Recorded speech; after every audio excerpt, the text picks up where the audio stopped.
Hello friends, this is Vandana and welcome to my YouTube channel Maa Saraswati study centre. तो friends, आज हम लेकर आए हैं साइंस के कुछ इम्पॉर्टेंट क्वेश्चन जो परीक्षा में पूछे जाते हैं और जो परीक्षा की दृष्टि से काफ़ी इम्पॉर्टेंट हैं और आने वाली परीक्षाओं में पूछे जाएंगे। तो वीडियो शुरू करने से पहले अगर चैनल को सब्सक्राइब ना किए हो तो प्लीज़ चैनल को सब्सक्राइब कर लीजिए और बेल आइकन को भी प्रेस कर लीजिएगा ताकि नोटिफिकेशन आप सब तक पहुंचती रहे। तो फिर चलिए शुरू करते हैं। पहला क्वेश्चन क्या है? प्रातःकालीन धूप में मानव शरीर में निम्नलिखित में से कौन सा विटामिन उत्पन्न होता है? प्रातःकालीन धूप में कौन सा विटामिन मिलता है? Vitamin A, vitamin B, vitamin C, vitamin D. तो क्या हो जाएगा? वैसे इस सूर्य से हमें क्या मिलता है? विटामिन डी मिलता है। तो प्रातःकालीन सूर्य से क्या मिलेगा? विटामिन डी ही मिलेगा। ठीक है, तो इसका आंसर क्या हो जाएगा? Vitamin D. ठीक है, vitamin D is the right answer. अब आ जाता है विटामिन के बारे में। तो विटामिन की खोज किसने की थी? तो विटामिन की खोज किसने की थी? फंक ने की थी। ठीक है, और विटामिन ए का रासायनिक नाम क्या हो जाएगा? रेटिनाल हो जाएगा। और विटामिन बी के कई पार्ट होते हैं तो उनका अलग अलग वैज्ञानिक नाम होता है। विटामिन सी का वैज्ञानिक नाम है एस्कॉर्बिक एसिड और विटामिन डी का है कैल्सीफेरॉल। तो वैज्ञानिक नाम भी पूछ लिए जाते हैं, पूछ लिया जाता है जैसे कि कौन से विटामिन किसमें घुलनशील हैं। तो दो टाइप के होते हैं, वसा में घुलनशील विटामिन और जल में घुलनशील विटामिन। तो कुछ विटामिन होते हैं जो वसा में घुलनशील होते हैं और कुछ विटामिन होते हैं जो जल में। विटामिन 6 प्रकार के टोटल होते हैं, जैसे ए हो गया, बी हो गया, सी, डी, ई और के। तो कुल 6 प्रकार के विटामिन होते हैं, जैसे ए, डी और ई के। तो ये चार ए, डी, ई के एडेक, ट्रिक क्या हो जाएगा? एडेक। तो ये सब क्या होते हैं? वसा में घुलनशील होते हैं। जैसे क्या हो गया? ए, डी, ई के, ये क्या हो गए? वसा में घुलनशील हो गए। ठीक है, वसा में। ठीक है, और दो विटामिन बचे जैसे बी और सी, तो ये क्या हो गए? जल में घुलनशील हो गए।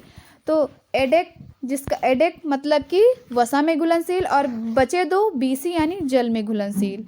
तो विटामिन बी जो होता है, ठीक है, इसके कई टाइप होते हैं तो इसको बी कॉम्प्लेक्स कहा जाता है, B1 B2 करके। तो इससे आपको इतना तो पता चल गया होगा कि ए, डी, ई के कहाँ पे वसा में घुलनशील होता है, और बचा बी और सी तो क्या हो गया? जल में घुलनशील होता है। तो ए, डी, ई के एडेक हो गया। बी सी, इसका बी सी का एक ट्रिक देख लो, गई भैंस पानी में, भैंस मतलब बी और सी, और पानी में यानी कि जल में घुलनशील है। ठीक है, और एक ट्रिक और है WBC, यानी W मतलब वाटर और BC मतलब विटामिन बी और सी। W मतलब वाटर यानी जल में घुलनशील। ठीक है, तो इतना हो गया। अब आ जाता है कि विटामिन ए किन चीज़ों में, इसके स्रोत क्या है? विटामिन ए के स्रोत, तो विटामिन ए के स्रोत है, सबसे अच्छा स्रोत है गाजर और हरी साग सब्जियां जो भी हैं विटामिन ए के स्रोत हैं। विटामिन बी का स्रोत क्या हो जाएगा? इसमें जो चावल का छिलका वगैरह और ड्राई फ्रूट्स जो हो जाएंगे, ये सब क्या है? अब आ जाता है विटामिन सी। तो विटामिन सी का सबसे अच्छा स्रोत है आंवला। ठीक है, क्या है? आंवला, और ये खट्टे पदार्थों में पाया, जैसे आंवला, नींबू, संतरा, ये सब हो गया, तो इसमें विटामिन सी पाया जाता है। और विटामिन डी का सबसे अच्छा स्रोत हो जाएगा सूर्य। ठीक है, क्या हो जाएगा? सूर्य। अब बचता है विटामिन ई और विटामिन के। तो विटामिन ई का वैज्ञानिक नाम होता है टोकोफेरॉल और विटामिन के का फिलोक्विनोन होता है। ठीक है, विटामिन से, विटामिन के रोगों से क्वेश्चन पूछ लिए जाते हैं। जैसे विटामिन ए की कमी से कौन सा रोग होता है? तो रतौंधी होता है। क्या होता है? रतौंधी होता है। विटामिन बी की कमी से बेरी बेरी रोग होता है, और विटामिन सी की कमी से स्कर्वी रोग। इसमें क्या होता है कि मसूड़े जो हैं, मसूड़े फूलने लगते हैं, उसमें ब्लड निकलने लगता है। विटामिन डी की कमी से सूखा रोग हो जाता है। ठीक है, रिकेट्स जिसे कहते हैं। और विटामिन ई की कमी से बांझपन या फिर नपुंसकता रोग हो जाता है। ठीक है, जिसे बंध्यता रोग भी कहते हैं। और विटामिन के की कमी से रक्त का थक्का नहीं जमता है। अगर कहीं कट फिट जाए तो उसमें क्या हो जाता है कि रक्त का थक्का नहीं जमता है, ब्लड निकलता ही रहता है। तो ये हो गया विटामिन से जो भी इनकी कमी से जो रोग होते हैं। विटामिन ए की खोज किसने की थी? विटामिन ए की खोज मैकुलन ने की थी। विटामिन बी की खोज मैकुलन ने ही की थी, और विटामिन सी की खोज होलकट नामक वैज्ञानिक ने की थी, और विटामिन डी की हॉपकिंस ने की थी। तो ये थे विटामिन के कुछ इंपॉर्टेंट क्वेश्चन जो पेपर में सभी परीक्षाओं में पूछ लिए जाते हैं। कोई भी परीक्षा हो तो विटामिन से यहीं से क्वेश्चन पूछे जाते हैं, इससे बाहर क्वेश्चन नहीं आएगा विटामिन से। अब चलते हैं नेक्स्ट क्वेश्चन पे। दूसरा क्वेश्चन है, निद्रा रोग पैदा करता है, निद्रा रोग पैदा करता है ट्रिपैनोसोमा, ट्राइकोमोनास, प्लाज्मोडियम, लिस्मेनिया। तो निद्रा रोग ट्रिपैनोसोमा के कारण होता है, ठीक है। ट्रिपनोसोमा ये सीसी फ्लाई मक्खी द्वारा होता है।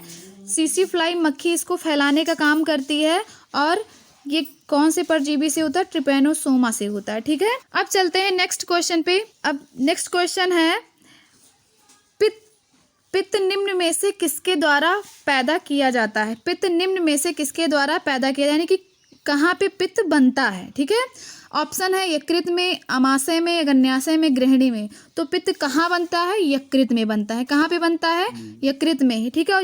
यकृत में बनता है और पित्ताशय में आके इकट्ठा होता रहता है, ठीक है।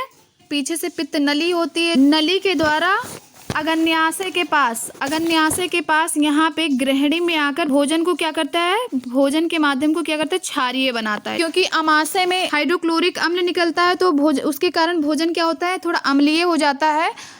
तो ये क्या करता है? पित्त रस जो नली के द्वारा अग्न्याशय के पास से थोड़ा थोड़ा गृहिणी के पास भोजन में मिलता रहता है, उसके माध्यम को क्षारीय बनाता रहता है। उसके बाद भोजन कहाँ चला जाता है?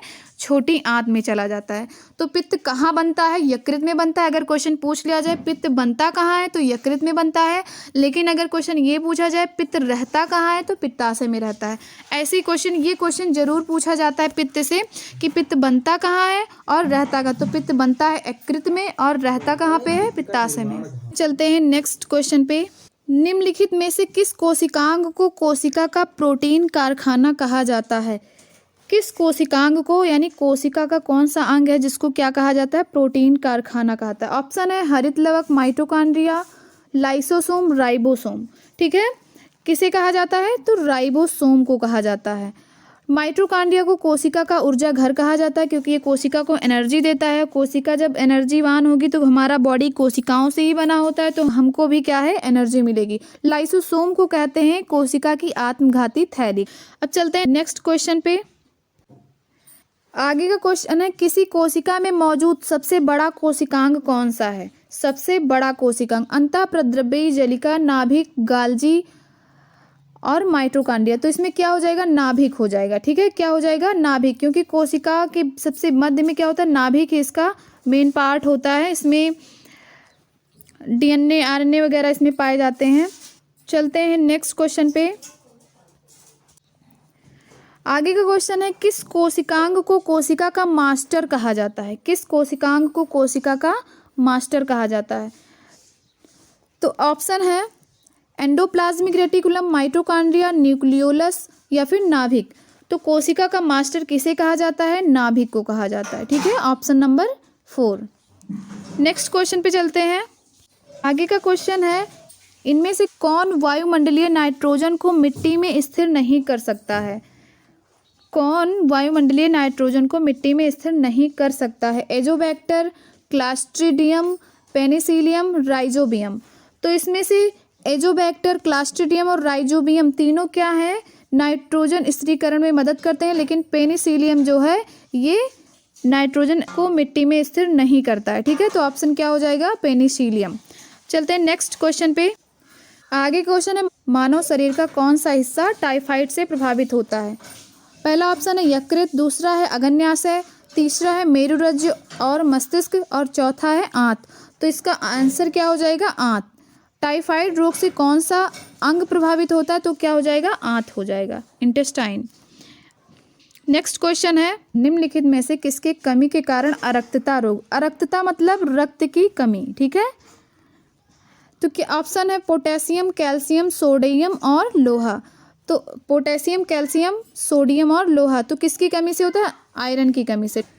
तो आयरन की कमी से खून की कमी भी हो जाती है, तो इसीलिए इसे एनीमिया रोग भी कहते हैं और अरक्तता, ठीक है, रक्ताल्पता रोग भी कहते हैं इसे। नेक्स्ट क्वेश्चन है, एड्रेनोकार्टिकोट्रोपिक हार्मोन किसके द्वारा स्रावित होता है? ऑप्शन है पीयूष ग्रंथि, अधिवृक्क, अवटु ग्रंथि, अग्न्याशय। तो किसके द्वारा होता है? पीयूष ग्रंथि के द्वारा ये स्रावित होता है। नेक्स्ट क्वेश्चन है, किस विटामिन को एस्कॉर्बिक एसिड कहा जाता है? ये क्वेश्चन आपको कमेंट में बताना है, ठीक है। ऑप्शन है vitamin C, vitamin D, vitamin B, vitamin K. तो इसमें से पूछा गया किस विटामिन को एस्कॉर्बिक एसिड कहा जाता है। तो ऐसे आप लोग ज़रूर बता पाएंगे, ऑप्शन दिया गया है और आप लोगों को आंसर कमेंट बॉक्स में बताना है। तो देखते हैं किसका किसका जवाब आता है। तो आज यहीं तक। अगर वीडियो अच्छी लगी हो, कुछ यूजफुल लगी हो तो लाइक एंड शेयर कर दीजिएगा। अगर चैनल को सब्सक्राइब ना किए हो तो प्लीज़ चैनल को सब्सक्राइब कर दीजिएगा। तो फिर चलते हैं। Thanks for watching.